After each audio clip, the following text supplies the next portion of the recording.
Hey guys, what's up? Welcome back to For StarCraft 2 Strategy. Today we're going to be taking a look at a Terran strategy. Now in this particular strategy replay, the Terran player we're looking at is call him a G, and I will call him G from now on. And our Zerg opponent here is Damaga. We'll go ahead and go straight into G Vision. That sounds kind of funny. But anyways, again, this is a Terran strategy, and more particular, it's a Terran versus Zerg strategy. So basically what we're going to be looking at is that really popular build now, which is that 5 Racks Reaper build, that 5 Barracks Reaper build. Really strong. A lot of times people transition into Marauders, or they'll tech up and go factory, starport, and get some Banshees possibly, switch into mech with maybe some tank Viking as well. A lot of options, but going with that 5 Racks Reaper build can be very devastating for a Zerg opponent. What we're going to be looking at in addition though to that 5 Racks Reaper build is going for an all-in push with your SCVs.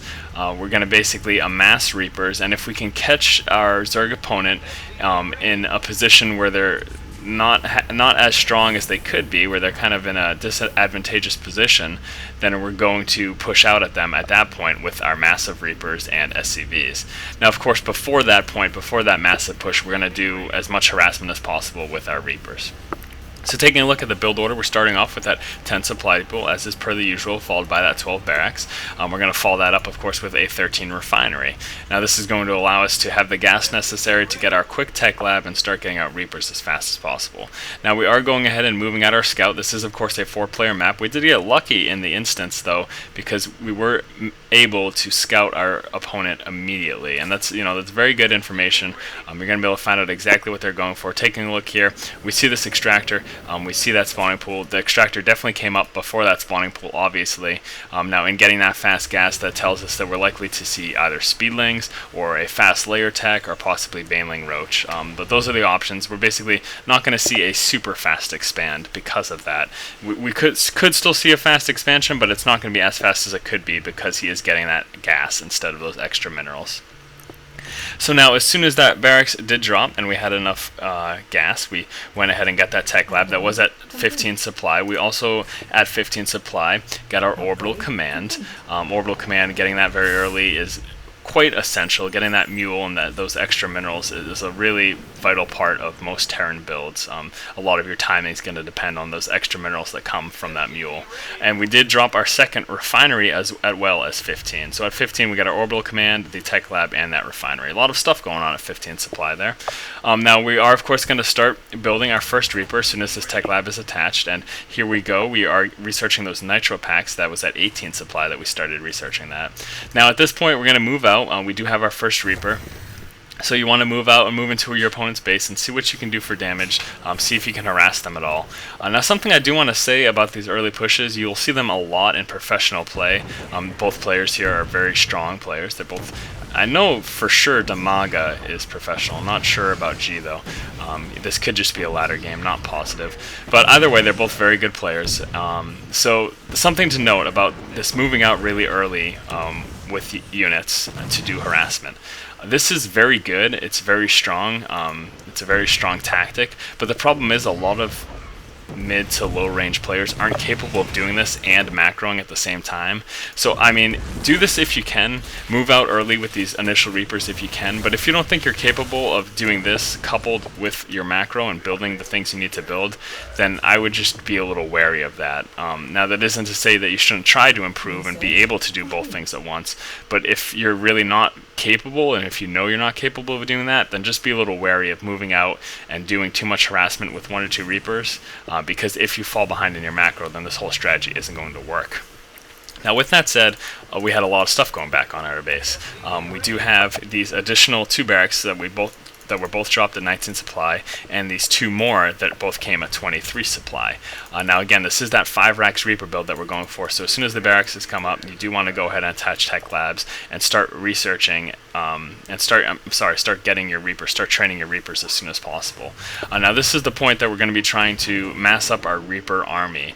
Now as you can see with our harassing Reapers here, we did see that he got that expansion, so we know because of that, this is something, again, I won't be able to drive home enough to you guys, is that when you see a quick expansion, you know for a fact that they are behind an army, and that informs you that, you know, pushing out relatively soon is going to be a smart idea, because if they are behind an army, then you're going to be at a better position if you do push out to attack.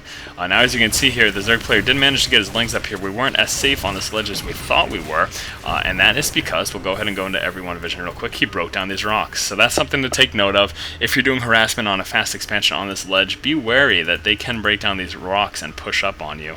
And as you can see here, G was a little surprised of that fact, and Tamaga even says, he goes as far to say that the Zerglings jumped up the cliff, which is pretty funny there. So anyways, back to G vision. So we did that push, we did some harassment, we ended up stopping that, or at least delaying that fast expansion. It did eventually come up, of course. But in the meantime, we've been massing up our Reapers here. So we have a pretty decent force right now, 5 Reapers. We're still going to continue to build here. Again, make sure that you have your buildings hotkeyed so that while you're moving out with your units, for example here, G has his barracks hotkeyed to 5. So while he's moving out with his units, you know, he's got them all controlled to 1, he can just hit 5, hit R a bunch of times, and make Reapers, and then continue to do his work. He doesn't have to go all the way back to his base and click on every single barracks and hit R or click on the Reaper. And that's kind of the benefit of hotkeys, and that's exactly what you want to do.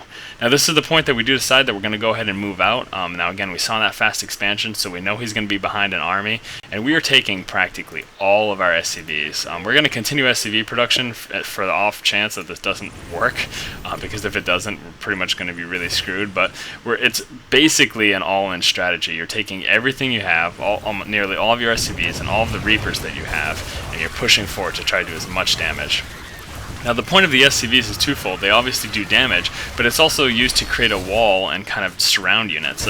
As you can see, we're pushing forward with these SCVs to try to put the roaches at a distance to our Reapers and try to trap them in place so that our Reapers can be safe firing at them from a distance. Now as you can see, the range on the Reaper is 5 and this roach range is only 3. So if you can manage to surround the roaches, if you do see roaches with the SCVs, and then have your Reapers attack from afar, that they're going to be safe, and that's kind of ideally what you want to do, because roaches do a lot of damage to Reapers, and since they are armored units, it takes forever for Reapers to whittle them down, essentially. So moving forward with these SCVs is going to be a vital part of our strategy, and make sure that you manage them correctly. You use them to get surrounds on units, use them as a damage sponge, basically. That's the idea behind it. Now, if this push doesn't succeed, we would have to go back to our base and start trying to recover, but again, it's going to be difficult. So you really want to make sure that if you do go for kind of an all-in push like this, that you do stay on top of your micromanagement, and you keep those Reapers alive as long as possible, again, by using those SCVs as meat shields, essentially. So as you can see, Tamaga does go ahead and call a good game. This was a successful push.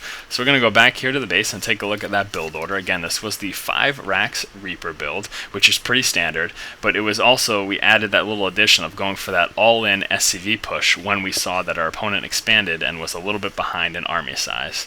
We started off with that 10 supply depot, we followed up with that basic 12 barracks, pretty standard opening, as well with that 13 refinery. Now once that barracks is done building at 15 supply, you go ahead and do your orbital command. We also at that time, we skipped that early marine and we went straight for that tech lab at 15 supply, also getting that second refinery at 15 supply. Now again, we're going for these 5 barracks worth of Reapers. That's a lot of gas, so we're definitely going to need both refineries for that. Now at 18 supply, as soon as this tech lab was up, we started researching the Nitro Packs. We also started getting our first Reaper. Then at 19 supply, we went for 2 additional barracks, and then at 23 supply we went for 2 more barracks, so that totaled 5 barracks. Now we did as much harassment as possible, and in seeing that our opponent went for that fast expansion and was a little bit behind in army size, we decided after we got a pretty decent force of around 10 Reapers that we grabbed up all of our SCVs and we pushed out and did as much damage as possible. And again, it's going to be pretty vital that you use the SCVs as kind of a shield for your Reapers to try to protect them. Make sure that they don't get any Zerglings or roaches around your Reapers, because that's going to be the end of that push, basically. So again, guys, this has been for StarCraft 2 strategy. If you guys like our videos and you like what you see here, please do go ahead and subscribe to our channel. Keep watching and keep owning, guys. So as you can see, we're pushing forward here. We do have these upgrades coming up, the Concussive Shell and the Stim Pack, and we also have support units moving in.